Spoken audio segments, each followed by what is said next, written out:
Hello and welcome back to another episode of our horror tutorial. In this one we're going to start looking at trying to start setting up our jump scare. In order to do that we obviously need a bit of a beastie to scare our player from the darkness as they walk up to that gate. And how we're going to do that is I've managed to sort of acquire this for free. I'm not sure if it's still free off on the marketplace. I'll be honest, I'm not entirely sure. But it's a quadruped fantasy creature. Obviously, as you can see, it comes with a dragon, which I don't think will fit in down our alleyway. It also comes with a griffin, but I think that's a bit out there. So is the centaur. But we do have this kind of like hound-looking thing. It looks like, I mean, you could go without the hair, and it kind of looks like a pretty scary-looking dog. And if you come down to here, I think it is the Barghest or whatever it's called. It's got 19 animations, and I think that should be enough for what we want to do really with it. So we're going to add it to the project. You just select the one we're working with and add it to project. It can take different amounts of time to load in, so I will see you once this is loaded in. See you shortly. Okay, after waiting for that to load in, we should be able to come to our folder and see quadruped creatures and come over to, I still think it's the Barghest. Go to meshes, and as you can see we've got one here. There he is. The tail and, oh interesting, the tail and the mane are separate. I don't know if I pull them all together so actually be correct. We'll see. It might take a couple of seconds just to sort itself out, but we'll see. We'll see what happens.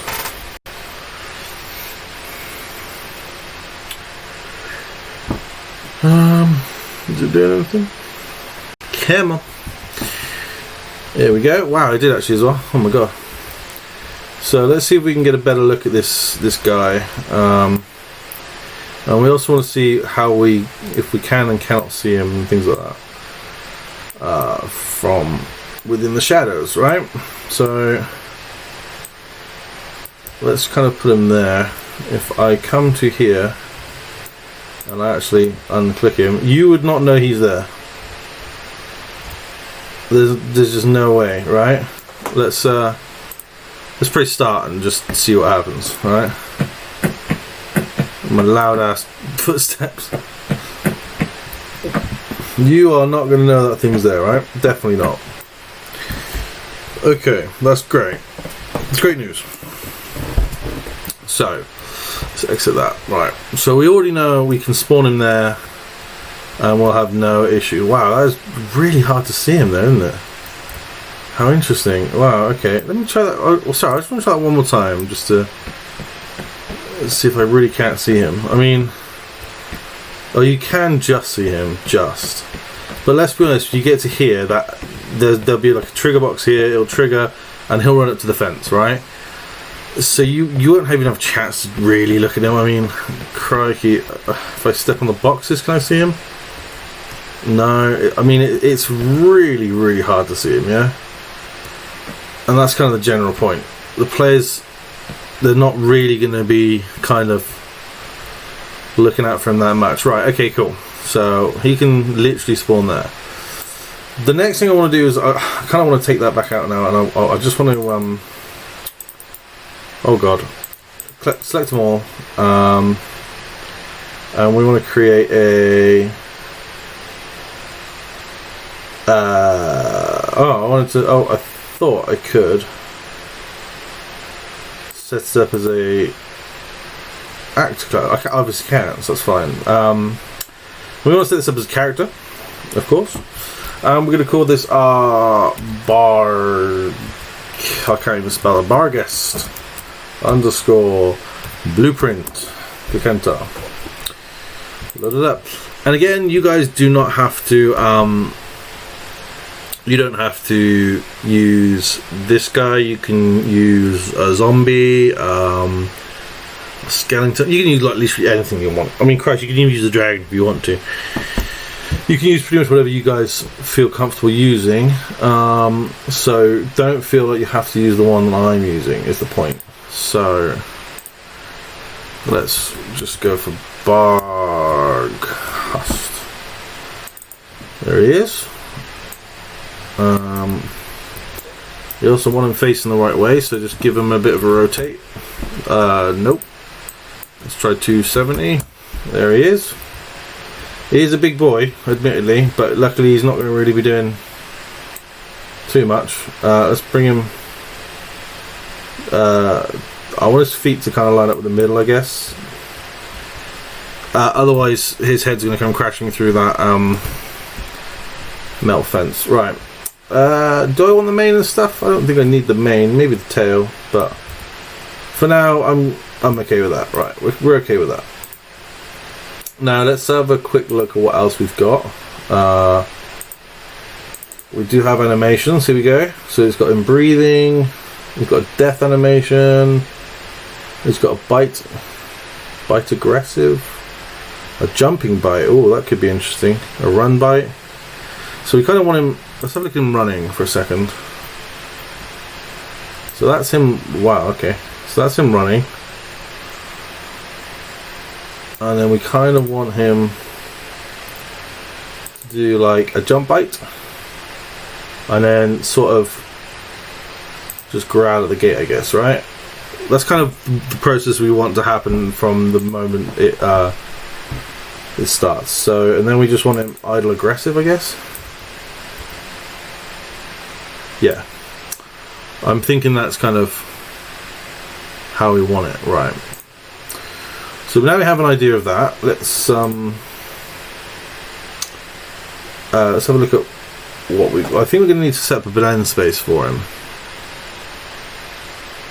and then we're going to just have to set up kind of. This might be a two-part episode, to be honest, but oh god, I need to get in the right position.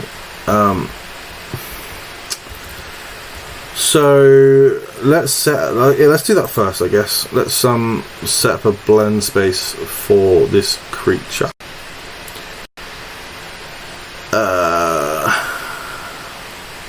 Might have to whack into a blend space. Okay.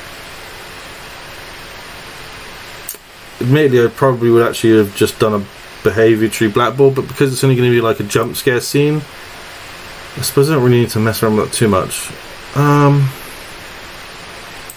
Yeah, okay. Let's just do this. Sorry, guys. I'm being a pain. I know. Let's pick that. I didn't name the blend space stupidly. Barghast _ BS. Excuse me. Okay, so we've got all the stuff that's related to that. We really only want the run. Yeah, and then we want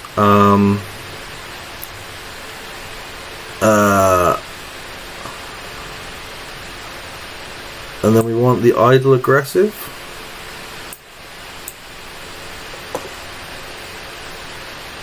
And then we'll add the jump in, right? So I think that's okay.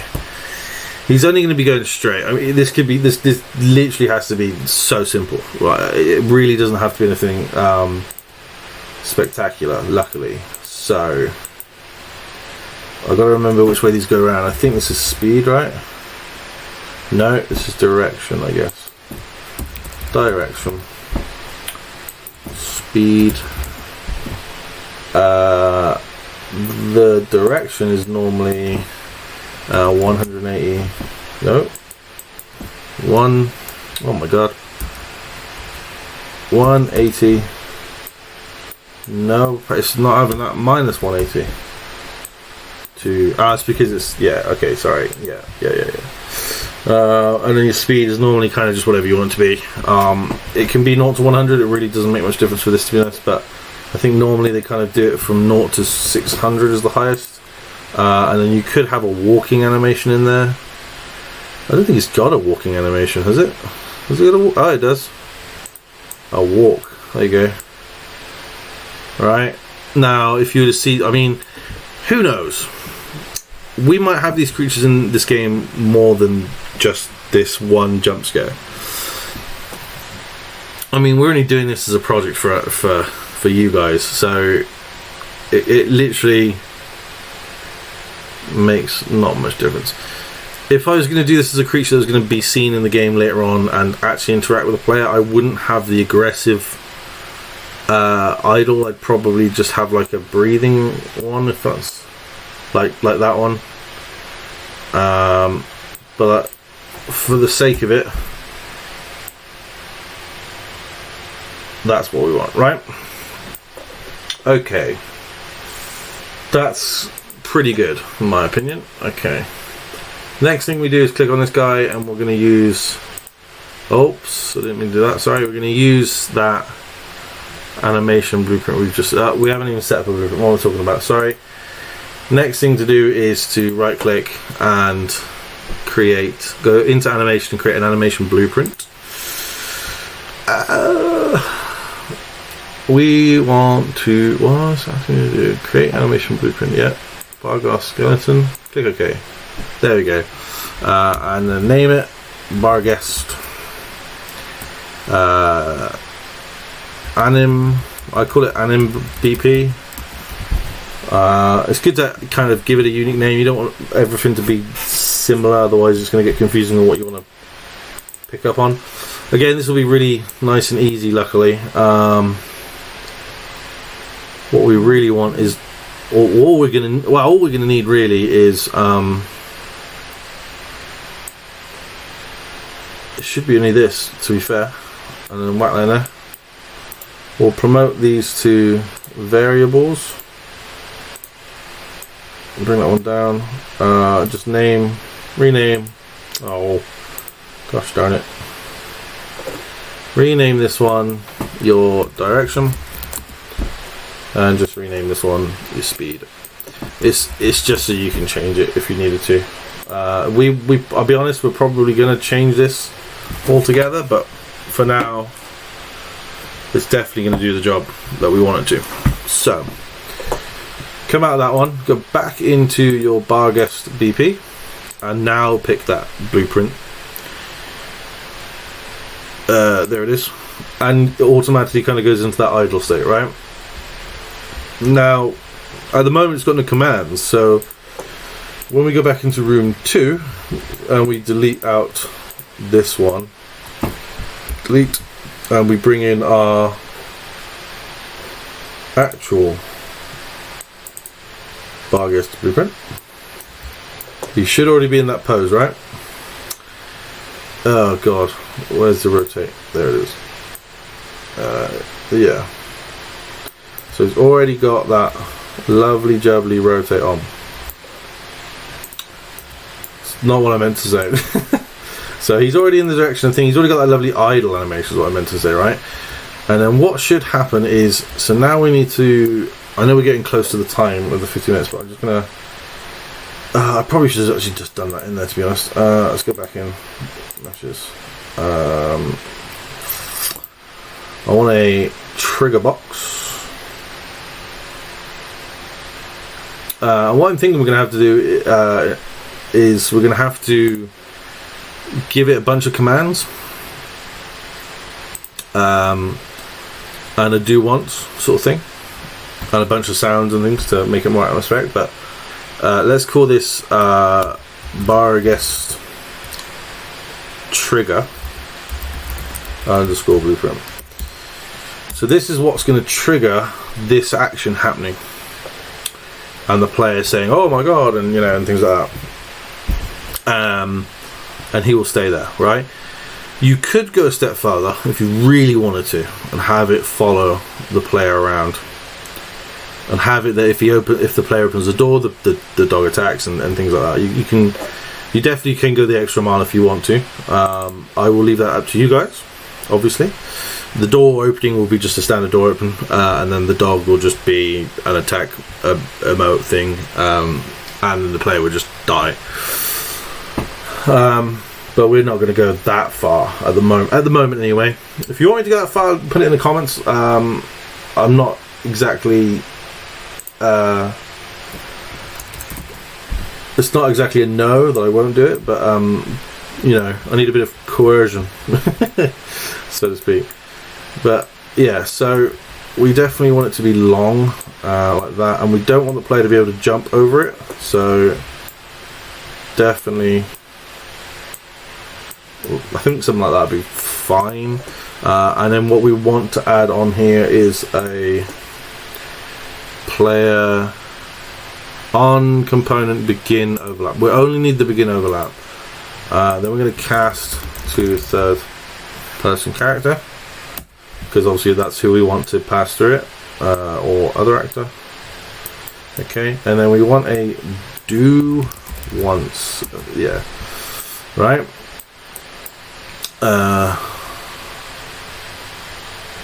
Yeah, so this will do, so one output fires only on the first time the node is hit, but can be reset. Okay, we don't want to reset it.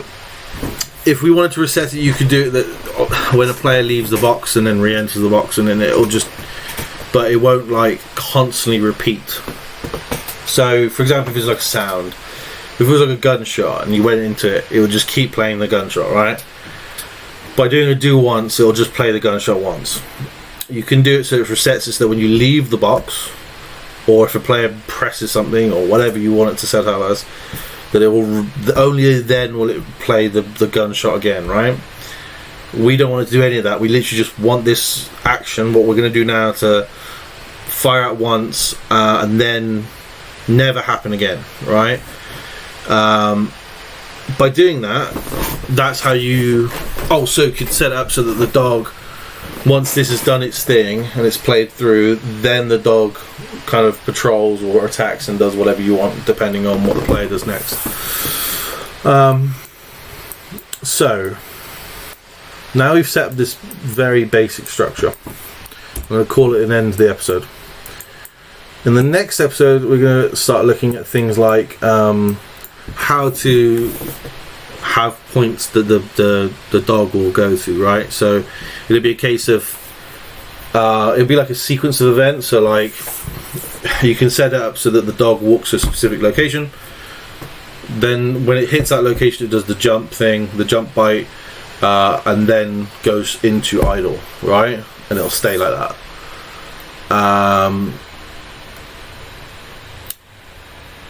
I'm just trying to think if I could set up so that it follows the player. It'll look to where the player goes to give it kind of creepy feel. That should be doable. I'll have a look at that as well. But that's what we're going to do in the next episode. Okay, so we're going to just make it so that when the player hits that box, the dog then comes in, right? And then you'll get also the dog's paw prints, the sound of like chomping kind of teeth. And then you'll get the growl, right? And then barking and stuff. Then the next episode we're going to look at is adding sound to the actual character to bring him to life a little bit more, to kind of make it feel a bit more kind of you're in the actual world. But thank you so much guys for watching. If you have enjoyed this, please leave a like and don't forget to hit that subscribe button. If there's anything you kind of want me to see me add to this horror tutorial, please leave it in the comments. Ideas are always welcome, or if there's something you want to know, let me know, and I can definitely sort of work it out myself and show you. But other than that, thank you so much for watching guys. I really appreciate everybody who kind of watches and leaves comments at the moment.